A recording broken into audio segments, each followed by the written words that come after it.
time to address this thing.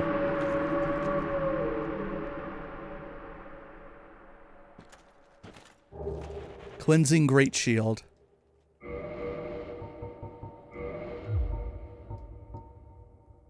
The steel Great Shield used by Knight Artorias, who succumbed to the Abyss. Artorias, deeply scarred by the Abyss, used this to form a barrier to protect his compatriot, Sif. Although this drained the shield, its magic defense remains high. That was Sif. Puppy Sif, I would take it, given her size. But nevertheless, that was Sif. So what happened down here is this is where Artorias was before we fought him, before he made his way back up Ulasil, corrupted by the Abyss. He was down here, and he was fighting the big bad boss of the area with his buddy Sif. And they lost. And I would take it, you know, whether or not Artorias is right-handed or left-handed doesn't play a factor. Whether he broke his left arm holding his sword trying to attack, or potentially broke his left arm holding up that same great shield that we just picked up. Whichever it is doesn't matter. But he broke his arm. He could only carry his sword with him. He couldn't bring the shield along anymore. He left Sif with the shield to try and protect her further. You son of a bitch. You're what shot me earlier. I know it was you. So we're actually kind of right back where I was just a moment ago. Look, there's a drop from an enemy I already killed. So the cat we saw, that's Alvina. That's the cat covenant lady that we've talked to in the future, because her and Artorias are buddies. So Alvina led us to Sif so that we could save Sif in the past.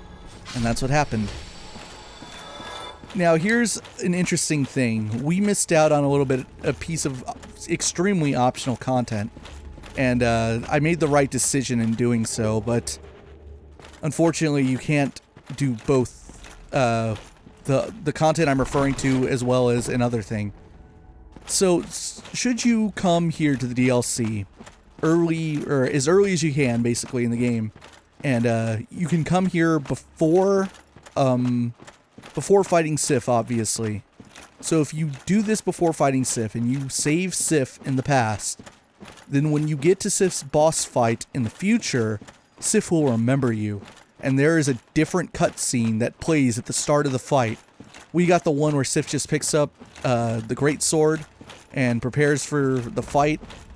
But in the optional one, Sif will jump on top of you, sniff the chosen undead, realize that who he is, remember him, get a little sad, but the fight will happen anyway.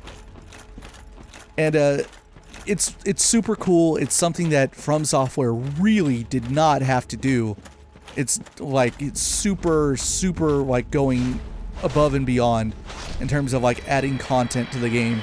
Had that never happened, it wouldn't have been a big deal. But it's a really nice touch, and it's super cool. It's an awesome thing to see in your game, but there's a problem with it. And it's a problem that FromSoftware created, and I would argue they messed up by a decision that they made. It is impossible, in the console versions at least, without... I think it's completely impossible on consoles. It's possible on PC through cheating. But you cannot access the DLC again without placing the Lord Vessel. Because you need the Broken Pendant, which we got out of the Crystal Golem at the start of the Duke's Archives. You need that item in order to get into the DLC. But to get into the Duke's Archives, you have to get rid of that gold fog wall that protected it. And the only way to get rid of that is to place the Lord Vessel. So that creates a problem right there. So it's okay, place the Lord Vessel. Well, you have an option of placing the Lord Vessel with Frampt or Kath. But you can't place it with Kath and get that optional Sith scene, because you need to kill Sif to get the Covenant of Artorias in order to traverse the Abyss, defeat the Four Kings, and meet Kath. So you have to pick one or the other if you know about them. It is impossible to do the optional scene with Sif and meet Kath and get all that important lore about, the Dark Lord and how much of a traitor Frampt is and Gwen's stupid and all that. So I had no choice. I had to not get the optional Sif scene. Now again, it's technically possible on PC. I assume people have already probably figured it out on Remaster, but in Prepare to Die, it's real simple to cheat engine in the Covenant of Artorias into your file so that you can have it without having fighting Sif, and then you can do both. I'm not sure if it's possible for a phantom in your world to drop the key, the key item, or the ring rather. Like, I don't know if an invader or a white phantom can drop it for you. Maybe not, because it's a progression item. You need it to fight the 4 kings, which are required for beating the game. But it's a bummer, so that's why we couldn't do Sif's scene, and I had to show it just then in this video. I know I did, because I've had that. Oh, sweet! I've had that that ready to go for when I would save Sif in the DLC. I think it might be possible on console, but only in New Game Plus, because I assume, I've never really looked or cared, but I assume I get to keep the Covenant of Artorias when I go into New Game Plus. I assume it doesn't take it out of my inventory, so I could just go and immediately kill the 4 kings in New Londo without ever doing the Sif stuff or anything else in the game.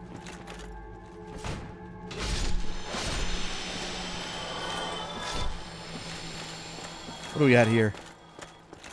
Just the soul of a hero. Well, there's the end of the DLC. But I need to go back. I don't have enough to level up. That's the only soul item I have, that one I just picked up. Alright, let's go back.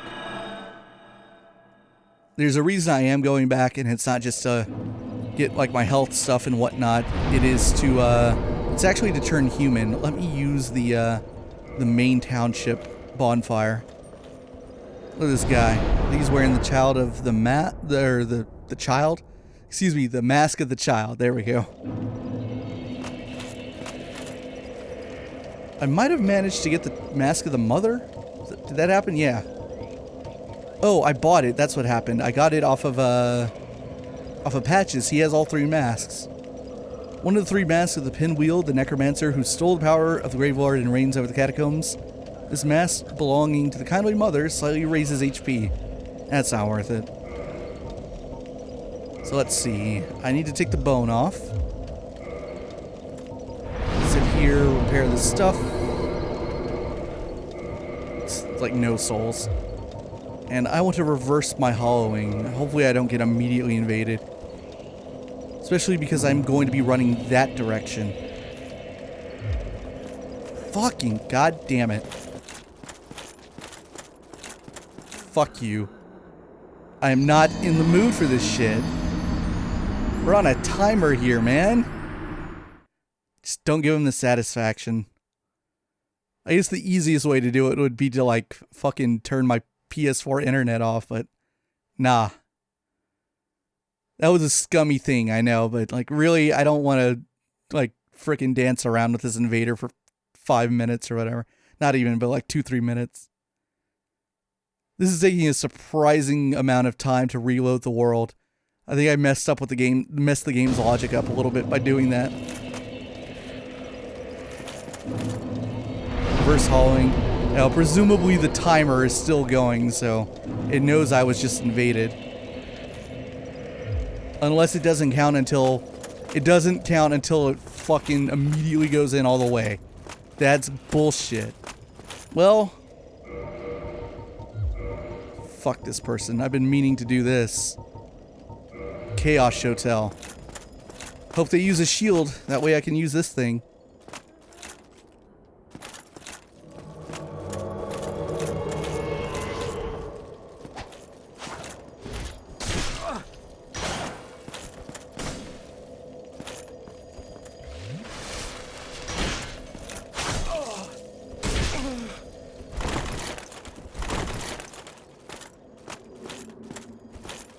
Going for the lag backstab like an asshole. Oh, God. I hate you, Dark Souls. I am not in the mood for this. Of course I had to get someone that uses the fucking, the grass crest shield. I was like, are they gonna shield me? Nope, they're gonna put it on their back, that's why it's there. They have wasted 3 humanity just trying to get to this fucking boss fight. All I have to do is get through that fucking door, and then the second that happens, like, invasions are no longer a problem. I guess it can still technically happen in the chasm of the abyss, but it's not a big deal there. Like, you can't imagine that there are people as aggressively trying to invade in that area as they are in this area. Let's see, put back on the Silver Knight Spear. Probably gonna have to whack a few more of those humanity enemies. God, it's so annoying. It also drives home what I was saying about people don't use those stupid PvP arenas. I went to the wrong one. It's like right next door to this one. Yeah, people just don't use it because why would you? No one does. It's easier to just invade people who are human that are like right there. See those textures freaking out? That was weird.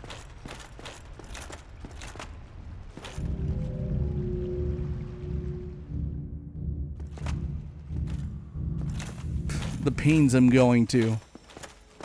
Because I don't have to, but I think for demonstration purposes, I really should do this fight while human. Also, the Prism Stones, they are left by Artorias, presumably. He was using them to guide his way down here into the abyss.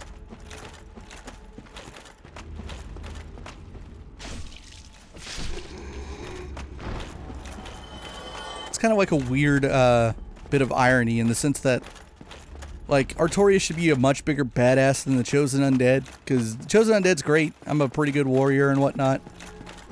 But I'm still only human, and Artorias is a fucking... He's a knight. He's one of the Lord's knights. So he should be real awesome and good. But in this situation, me being human and being rife with my own humanity probably makes me more, like, suitable for this fight than him.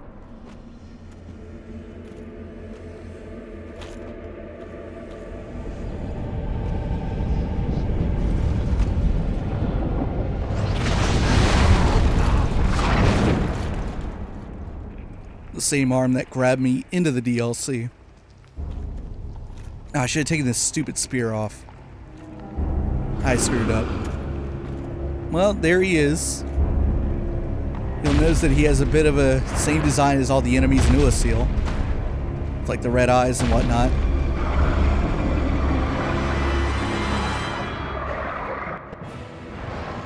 This is bad. Yeah, this is a really hard fight to do what I'm about to do. I'm going to try to switch over to the Balder Side Sword.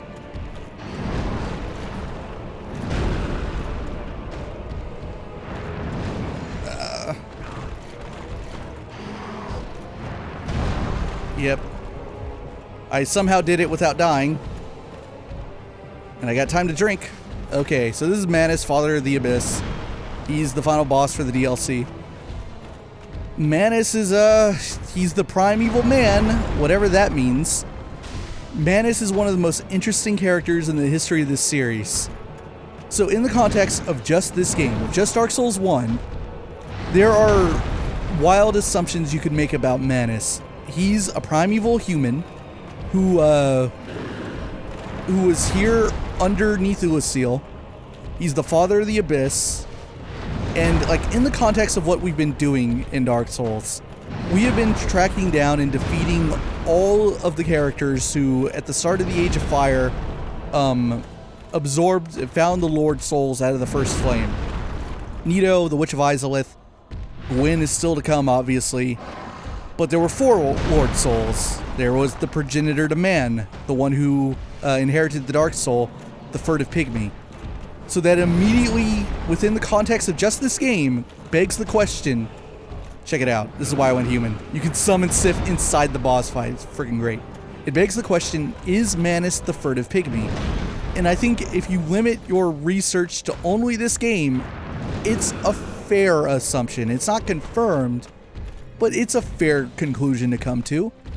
but it's still not like definitive or hardcore yes or no. So then Dark Souls 2 and 3 obviously happen. We can ignore 2. 2 doesn't help, but 3 does. And based on some knowledge I have of the Dark Souls 3's final DLC, which kind of pertains to this in some way, the answer to the question of whether or not Manus is the furtive pygmy is maybe. It's really still not very clear. And yeah, Dark Souls 3's DLCs made it a lot more confusing. It added a lot of variables that we didn't know were there. I think for a while there was a... like, the answer to the question of whether or not he is the furtive pygmy seemed to go from yes to no way to yes again to maybe? It's super unclear. I think, like, if you want to believe that he is, I think that's fine. I think it's a little convenient, but I think it's fine to think that. There are issues about the furtive pygmy that are not fully disclosed in this game. Alright, I need to start fighting him for real. He's hard. He's essentially the hardest boss in the game. Calameet's pretty tough too, but I consider him harder.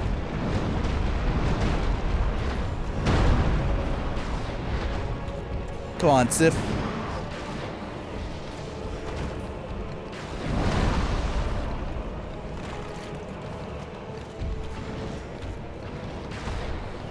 Also, he is the final piece of evidence for me where my theory of, like, this is where Bloodborne begins. This is why the pendant exists. It's for this fight. Whoa, whoa, whoa, whoa, whoa, whoa, whoa, whoa. Turn into Crash Bandicoot here. Block it, block it, block it, block it. Yeah, I said it was, like, next to impossible to beat the DLC without that pendant. This is why. Because this fight's super fucking hard without it. I think it's technically doable, but some of those attacks are unavoidable, so your best strategy would be to, like, be a tank.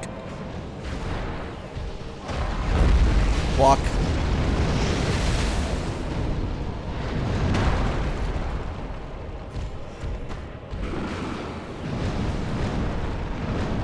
Eat shit, motherfucker. Ah.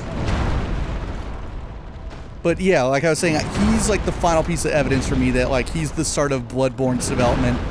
Because he looks, well, not looks, but fights a lot like the first boss in Bloodborne. Like the Cleric Beast.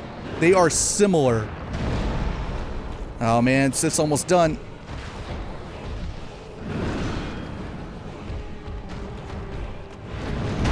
Ooh. Get off my dick, Manus. Oh, Sif's limping around. I didn't know she did that in this too. I thought that was just in her boss fight. That's sad. Now I feel bad for calling her in. It's like I'm getting Sif killed twice. Ooh. Drink. Block, block, block. Ah.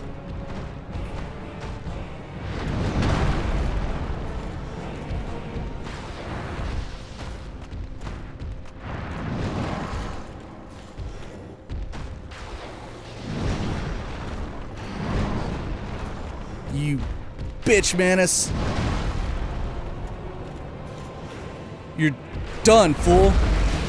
One fucking try. Get out of my face. Bye, Sif. There she goes. Oh, and she does like a little doggy sit-up. Aw. So, oh, this is kind of unavoidable. Got the soul of Manus humanity. And that's Dusk. Remember, Dusk got kidnapped. That's like the whole point of the DLC. Though it's not really that obvious. It's like, who cares about Dusk? Like, I want to fight Artorias. I want to fight Manus. She's just an afterthought. But Elizabeth told her to save us. Told us to save her. She has nothing to say. She's fine. Presumably. Alright, bye. You're, the place that you're a princess of is wrecked. This place will never recover. Bye. We can go talk to Elizabeth. We did it! We've defeated the Dark Souls DLC, which means there's only one thing left to do in the game. Alright, let's go to, the Sanctuary.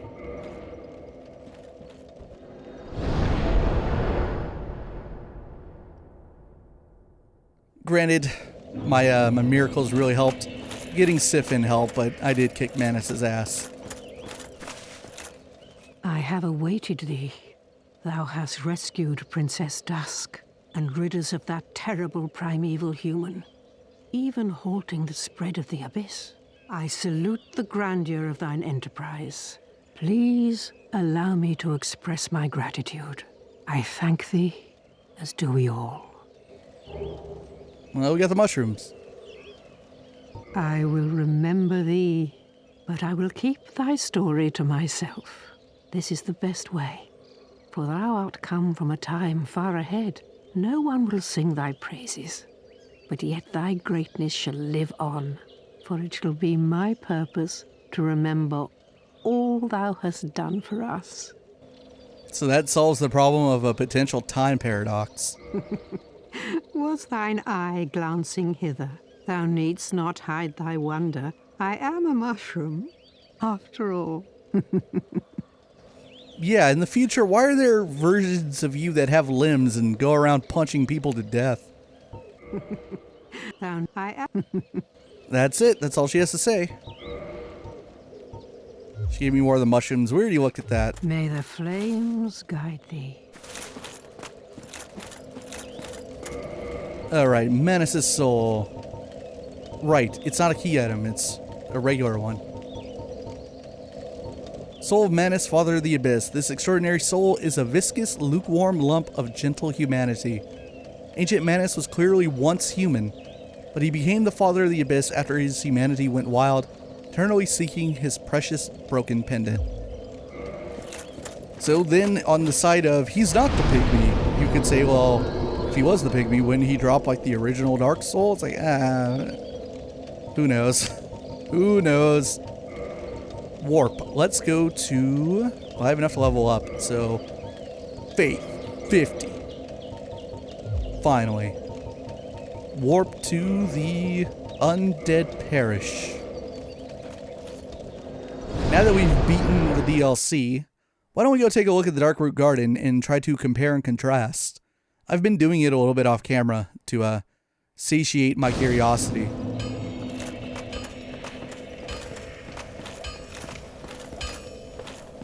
What's up, Andre? I got some interesting stuff about Andre to talk about. Why not talk about it now? We're basically at the end of the game. At one point, Andre's plan, like his place in the game was, he was going to be the firstborn of Gwen. He was going to be Gwen's son. And he kind of bears a resemblance to Gwen, right? That got nixed.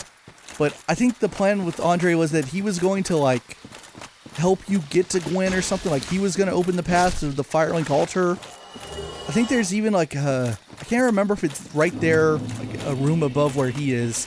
Or if it's somewhere else in the game, like at Firelink or something.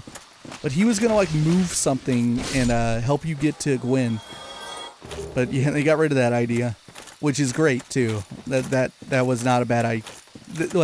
That was a bad idea, and getting rid of it was a good idea. Glad that did not end up coming to fruition. That would have been too lame.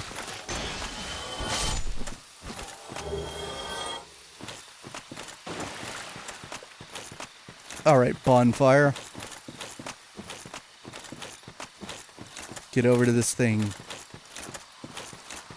So this will lead us into the area that's essentially the DLC. I'd like to start off by saying that this this right here, like, okay, let's actually back up, because let's look at this. That structure right there, that is where I essentially fought the Moonlight Butterfly. Technically, it's on this bridge over here, and I climbed up that thing to get the key and the ember after defeating him. So right here on this bridge is where the fight takes place, somewhere around here. Or it's like further down on this end. It's like over there somewhere, I think. So a lot of people think that, like, oh, is that structure part of Ulusil? It is super not. I guarantee you it's not. Because its placement's all wrong. That didn't exist in the past. That's something that was created afterwards. As was this wall. In fact, like, this entire area right here, like, seemingly was carved out of a mountain. Because from this point on, like, I think this wall right here extends higher, and there's just mountain wall in the past. So let me first take care of some problems here, because there are stupid forest hunter fuckers in this area, and I need to kill them. This bastard. Oh, you fucking loser, sorcerer. Get over here. Get out of my face. I can't believe that didn't kill you. Get rid of him. Here comes this stupid thief, motherfucker. Ah, you bastard. Now the fucking cleric's here. The loser squad.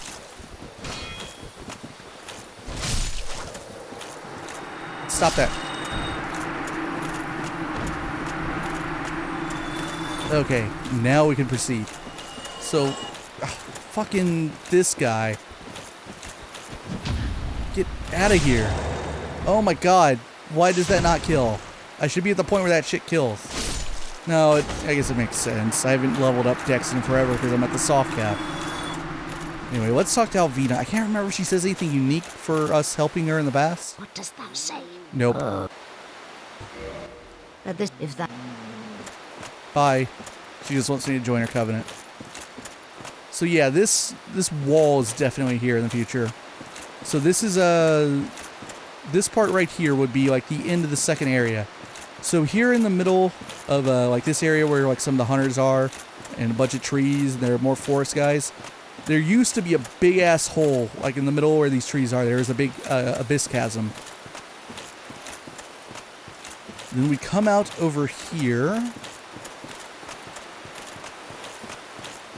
Let's see. This section right here, essentially right here and where all these trees are, this used to be where the Colosseum is, where we fought Artorias. Then down over somewhere this way is like where the bridge is that where Chester stood next to. And this entire cavernous nothing is where Ulasil was. This is totally where Ulasil was. So anyone that looks real bad, don't look at that. So anyone that thinks that like that bridge over by where the Moonlight Butterfly was part of Ulasil, that elevation's way too high.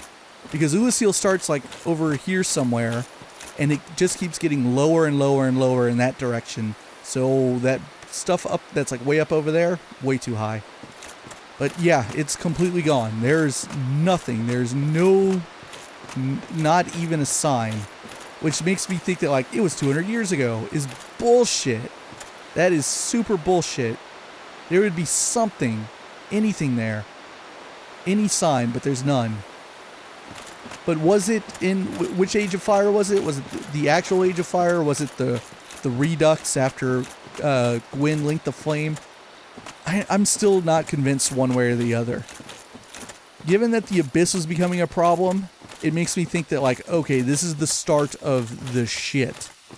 I imagine like at that point the undead curse is beginning to show up. Now we got a town being ruined by the Abyss.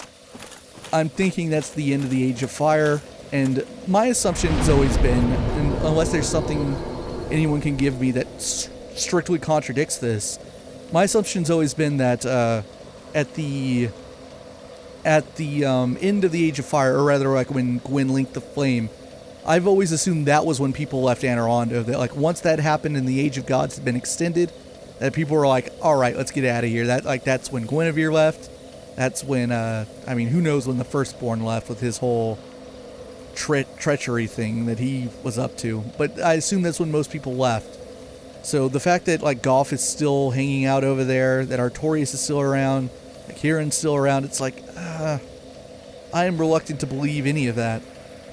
In the way that Goff talks about like about Gwyn, kind of like wishing Gwyn's blessing upon the chosen undead, there's not a whole lot to look into that, but I don't know. I always get the sense that like, okay, Gwyn's still alive, that he's up there in Anor Londo when you're in the DLC doing his thing, probably trying to think of some sort of plan. That said, I would say the DLC is likely firmly after when the shit with the Chaos Flame happens, only because there's that item description inside of the Sanctuary Guardian's tale that mentions the mentions that the soul of, or like the soul of the Sanctuary Guardian resembles more that along the lines of demons. So if we were to assume that that's like written because the demons have already happened, then there you go. But whatever, that's all just speculation. We're at the end of the game. There's really only one thing left to do, one area to go. But I'm going to make a little bit of effort to gather some things that I don't already have. There are a few weapons and stuff that I need to farm out. The Silver Knights have some things in Anor Londo. And I need to go to Anor Londo for a couple reasons. There's that. I need to see the giant blacksmith. I need to start building up some weapons, some boss weapons. Those will give us interesting item descriptions. I obviously have all that collection of boss souls I haven't used in my inventory. So I will try to make some stuff out of that. And that's where we'll pick up next time. We'll look at some of that stuff. And we only got, I don't know, 30 minutes of game left, an hour left. We'll see. I want to try to get as much stuff on this first run as I can before planning my New Game Plus run and heading towards the Platinum.